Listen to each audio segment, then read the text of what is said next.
बिथांमोना बिटिआर सुक्तिनि गेजेरजों बर' लाइमोनफोरखौ आर्मि पेरामिलिटारि पुलिसाव साख्रि सोनाय होननाय बाथ्रा दंमोन, नाथाय बे सासेबो सोनो हायाखै। इउपिपिएल सरकार प्रमद बर' बिथांखौ रायजो राजाफ्रा फोथायनाय गैला। बिथांमोनहा जि बाथ्रा होदोंमोन बे मोनसेबो मावफुंनो हायाखै। बेजों सुक्ति जादों, नाथाय बेनि गेजेराव सासेबो दिनै पेरामिलिटारि आरो आसाम पुलिसाव बा आर्मियाव बे साख्रिखौ मोनासै। बेखायनो दिनै प्रमद बर' आरो इउपिपिएलनाव फोथायनाय गैला। दिनैनि हाबाफारियाव मा बुङो सार? सारा बिटिसियावनो गुबुन गुबुन ब्लकआव बिपिएफ दोलोनि जयनिं हाबाफारि सोलिगासिनो दं। दिनैबो देरगाव ब्लकनि सिङाव थानाय बे ओनसोलाव जयनिं हाबाफारिया सोलिगासिनो दं। बेयाव जोंनि बिपिएफ दोलोनि आफादगिरि मानाव गेदेर हाग्रामा महिलारि सारा बाहागो लादों। दा दिनै गुबुन गुबुन दोलोनिफ्राय गुबुन गुबुन आफादनिफ्राय बिपिएफ दोलोआव जयन जागासिनो दं। कारन जयन जानायनि खारना जाहैबाय मा, बिटिसिया बासायनो नागिरो। बिटिसि बासायोब्लासो नों आं साफ्रोमबो लुबैनाय बादियै जों थांना थानो हागोन। दा ओंखायनो दिनै जाय इउपिपिएल सरकार प्रमद बर' बिथांखौ रायजो राजाफ्रा फोथायनाय गैला।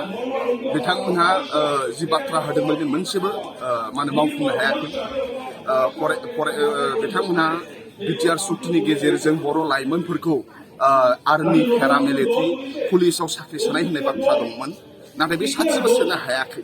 नाथाय बिल टिनि समाव 2003 मायथाइ एकर्डनि उनाव गोबां बिल टिनि सोद्रोमा बिथांमोना आर्मि पेरामिलिटारियाव साख्रि मोनदों। दिनै एनडिएफबिजों सुक्ति जादों, नाथाय एनडिएफबिनि गेजेराव सासेबो दिनै पेरामिलिटारि आरो आसाम पुलिसाव बा आर्मियाव बे साख्रिखौ मोनासै। बेखायनो दिनै प्रमद बर' आरो इउपिपिएलनाव फोथायनाय गैला। गोबां लाइमोनफोर, गोबां रायजो राजा, माहाजोन, गोरिब, आबादारि, साख्रियाल सबबो बिपिएफ दोलोआव जयन जादों आरो बिटिसिखौ बासायनो नागिरदों। नोंनाय टेट पास जानाय जाय जोंनि लेखा गोरों एमए पास बिए पास बिथांमोना टेट पास जानानै गोबां बिमा बिफाया गावनि फिसा हौवा फिसा हिनजावखौ साख्रि मोनगोन सानदोंमोन, नाथाय एखे टेट पास जानायानो आसाम पार्टना बिथांमोना साख्रि मोनजोब्बाय। नाथाय जोंनि बड'लेण्ड पार्टनिया बिटिसिनिया प्रमद बर'आ सासेनोबो एपइन्टमेन्ट होनो हायाखै। बे बिराद दुखुनांथाव बाथ्रा, मानो होनबा बैसोआनिफ्राय थाया। दा ओंखायनो बिथांमोननि लोगो एके सनाव पास जानाय आसाम पार्टना साख्रि मोनबाय, जोंनि बिटिसि पार्टना साख्रि मोनाखै। आरो बिनिफ्राय गोबां फोर दङ। दा दिनै जोङो बेरगावआव फैदों। बेरगाव ब्लकआव जोंहा दावबायसा बर' आदा दङ। बिथाङा स्पर्टस आरो इयुथ वेलफेयारनि EM 2022 मायथाइयावनो स्पर्टस आरो इयुथ वेलफेयार डिपार्टमेन्टनिफ्राय गासै 52 साफोरनो फिजिकेल इन्सट्राक्टरनि साख्रि एडभार्टाइज होदोंमोन। बिथांमोना दिनै सासेबो एपइन्टमेन्ट होनो हायाखै। खारना मा जादों? दा ओंखायनो बिथांमोना सरकारखौ मोजां सालायनो हायाखै नामा? दा ओंखायनो बिनि थाखाय गोबां लाइमोनफोरा बिपिएफ दोलोआव जयन जादों। मानो होनबा बिथांमोना जेरैबायदि खोथा होदोंमोन सासेबो मावफुंनो हायाखै। आं आवगायबो बुंदों जे प्रमद बर'आ आवगाय बुंदोंमोन जे जार्नालिस्ट वेलफेयार फान्डआव नोंथांमोननो 10 कोटि रां होनायनि खोथा, बेखौबो होनो हायाखै। साफ्रोमबो फरायसाफोरनो बिटिसि ओनसोलाव बड'लेण्ड इउनिभारसिटि सिङाव गोलैनाय साफ्रोमबो डिग्रि कलेज आरो इउनिभारसिटि मास्टार डिग्रि आरो ग्रेजुवेसन खालामबाय थानाय फरायसाफोरनो 2500 रां होनायनि खोथा दंमोन मासे। बिथांमोना बेखौ होनो हायाखै। दा बिथांमोना प्रमद बर'आ आवगायहाय एबसुनि आफादगिरि जेला थायो, जों जेला ज' मावो, बिथाङा मोनसे बाथ्रा बुंदोंमोन, बे हाखौ जावनानै नायोब्ला जोंनि आबै आबौनि बेजोंसो मोनगोन होन्दोंमोन। नाथाय बिथाङा दिनै सरकाराव फैबाय। बे सरकारा चिरांनि लावख्रिगुरियाव जाय निस्ला दै दङ, दैबानाजों न'खरफ्रा बुफब जादोंमोन।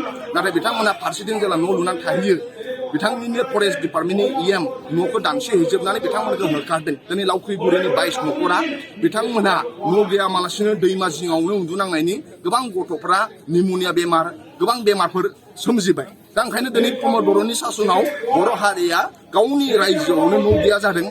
बर' रायजो राजाया गावनि सरकार प्रमद बर'जोंनो न' सिमफाय जादों। बेफोर बिराद दुखुनांथाव बाथ्रा। ओंखायनो जा साख्रि होनांगौ होन्दोंमोन बेखौबो होनो हायाखै। सेल्फ हेल्प ग्रुपफोरनो फैसा होनांगौ बेखौ होनो हायाखै। जिखुनु डिपार्टमेन्टआवनो साख्रि होनाय खोथा दं, बिथांमोना होनो हायाखै। दा ओंखायनो आरो दाखालि बावै मोनसे बाथ्रासो बुंबावदों, टेट पासफोरा जेला धरना होयो, अब्ला प्रमद बर'आ बुंदों जे जाय टेट पास जानाय 19,000 केन्डिडेटफोर दङ, बिथांमोना जुदि बिजि थानो लुबैदोंब्ला, बिथांमोना जुदि प्रटेस्ट खालामो होननानै। दा जों गोदो नुबोदोंमोन, नाथाय प्रमदआ बिराद प्रटेस्ट खालामदों। दा बे जे प्रटेस्ट खालामदों बिथांमोना मा बेस्थ' थानो थाखायसो खालामो नामा? बेस्थ' थानो थाखाय खालामा। जों संसार जानांगौ, बिमा बिफाखौ फिनो नांगौ।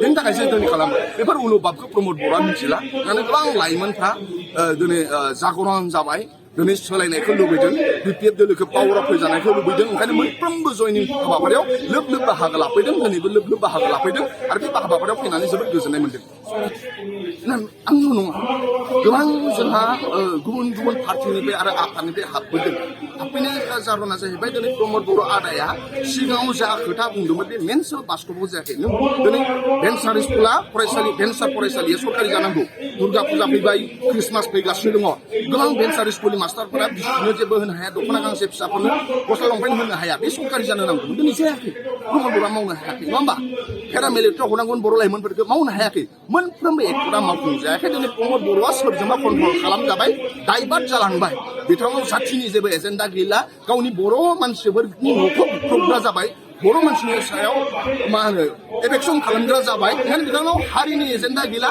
ओनसोलनि डेभेलपमेन्टनि एजेन्डा गैया ओंखायनो जुदि ओनसोलाव डेभेलपमेन्ट खामानि मावनायनि एजेन्डा गैयाब्ला बे ओनसोलखौ डेभेलपमेन्ट खालामनायनि एजेन्डा गैयाबा फरायसाफोरनि सायाव सेन्टिमेन्ट गैया इयुथनि सायाव सेन्टिमेन्ट गैया आबादारिनि सायाव सेन्टिमेन्ट गैया फोरोंगिरिफोरखौ जुदि थगायबायब्ला ओनसोलनि गुबुन गुबुन हारि माहारिखौ थगायबायब्ला बेयाव मानो थांनो नांगौ ओंखायनो जों दिनै सोलायनायखौ लुबैयो समाजाव डेभेलपमेन्ट नांगौ इयुथ लेखा गोरोंफोरनो साख्रि नांगौ आरो गुबुन गुबुन डिपार्टमेन्टनि जौगाथाय नांगौ मानो होनबा जोंनि जि बिटिसि बियो मा होनो भुटान आरो अरुणाचलजों नांजाबनाय बाव टुरिस्ट डिपार्टमेन्टआ नाम्बार 1 जायो जुदि बाव मावनो गोसो जायोब्ला नङा होमबा दा ओंखायनो दिनै प्रमद बर'आ जेबो गोदान लाब लुफैनो नाङाखै सिगां बिपिएफआ मा खालामदों 2003 मायथाइयाव एकर्ड जानायनि उनाव मोनफ्रोमबो सिएसडि अफिस लुनो नांदों इउनिभार्सिटि लुनो नांदों इन्जिनियारिं कलेज लुनो नांदों मा होनो गुबुन गुबुन जायगाफ्राव बड'लेण्ड भवन गेस्ट हाउस लुहैनो नांदों दिनै प्रमद बर'आ मा लुहैनो नांदों बिथाङा मोनसे बाथ्रा बुंबावदोंमोन दाखालि बावैसो जांख्रिथायनि थैसाम मोनसे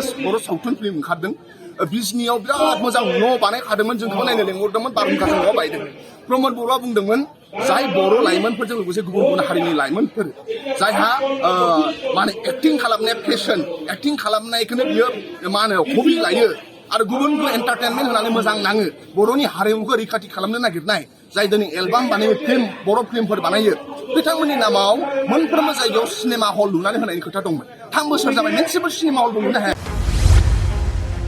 डिजिटेल बड' निउसनिफ्राय गासैखौबो खुलुमनाय आरो बरायनाय बावहरनाय जाबाय मदद आरो हेफाजाबनि नोजोरजों नोंथांमोननि सेराव दं डिजिटेल बड' निउस वेब पर्टेल सुखु दुखुनि समाव खैदां खैफोदनि समाव नोंथांमोननि राव जानानै ओंखारबोगोन डिजिटेल बड' निउस खौरां दैथायहरनो आरो जोंजों थोंजोङै फोनांजाबनो थाखाय जानबुं दं 6901559919 उदां आरो सैथो खौरां फोसावनायनि थांखिजों नोंथांमोननि सेराव दं डिजिटेल बड' निउस